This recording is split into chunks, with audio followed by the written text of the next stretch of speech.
പാലക്കാട് ഉപതെരഞ്ഞെടുപ്പിൽ പ്രതീക്ഷിച്ച പോളിംഗ് നടന്നില്ലെങ്കിലും വിജയപ്രതീക്ഷയിലാണ് 3 സ്ഥാനാർത്ഥികളും. ബൂത്ത് തല കണക്കുകളുടെ അവലോകനം ഇന്ന് നടക്കും.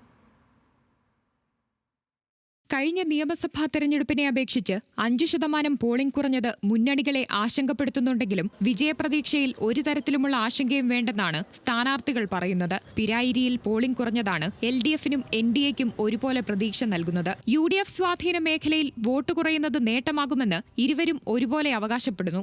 UDFന് ശക്തി കേന്ദ്രങ്ങളില്ല പാലക്കാട്, അതാണ് എന്റെ തിരുത്തൽ. UDFന്റെ സകല ശക്തി കേന്ദ്രങ്ങളും പാലക്കാട് എന്നേക്കുമായി അവസാനിച്ചിരിക്കുന്നു. പഞ്ചായത്ത് തെരഞ്ഞെടുപ്പുകളിലും മുനിസിപ്പാലിറ്റിയിലുമൊക്കെ നിരന്തരമായി പുറകിലേക്ക് പോകുന്ന UDFന്റെ എല്ലാതരം അടിത്തറയും ഇളകിയ ഒരു തെരഞ്ഞെടുപ്പാണിത്. ശക്തി കേന്ദ്രങ്ങൾ ഇനി UDFനോ അല്ലെങ്കിൽ ലീഗിനുണ്ടാകാം, 1-2 പോക്കറ്റുകളിൽ ലീഗിനുണ്ടാകാം. പക്ഷേ കോൺഗ്രസിന്റെ അടിത്തറ പാടെ ഇളകി തകർന്നതായി റിസൾട്ട് വരുമ്പോൾ മനസ്സിലാകും.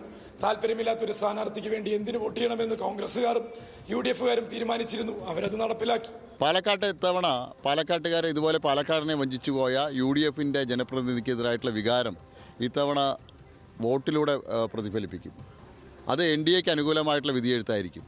എന്നാൽ രാഹുൽ 10,000-ലേറെ വോട്ടിന് ജയിക്കുമെന്ന് UDF നേതാക്കൾ പറയുന്നു. രാഹുലും ആത്മവിശ്വാസത്തിലാണ്. വളരെ കോൺഫിഡന്റ് ആണ്. അത് തെരഞ്ഞെടുപ്പിന്റെ ഏതെങ്കിലും ഒരു ഘട്ടത്തിൽ കോൺഫിഡൻസ് കുറവുണ്ടാകേണ്ടുന്ന ഒരു സാഹചര്യം ഉണ്ടായിട്ടില്ല. നമ്മുടെ കോൺഫിഡൻസ് മുഴുവൻ പാലക്കാട്ടെ വോട്ടർമാരിലായിരുന്നു. ആ വോട്ടർമാരുടെ കോൺഫിഡൻസിനെ അതേപടി നിലനിർത്തുന്ന രീതിയിലാണ് പോളിംഗ് ഡേയിൽ, അതായത് ക്യാമ്പയിനിൽ ത്രൂ ഔട്ട് വളരെ പോസിറ്റീവ് റെസ്പോൺസ് ആയിരുന്നു.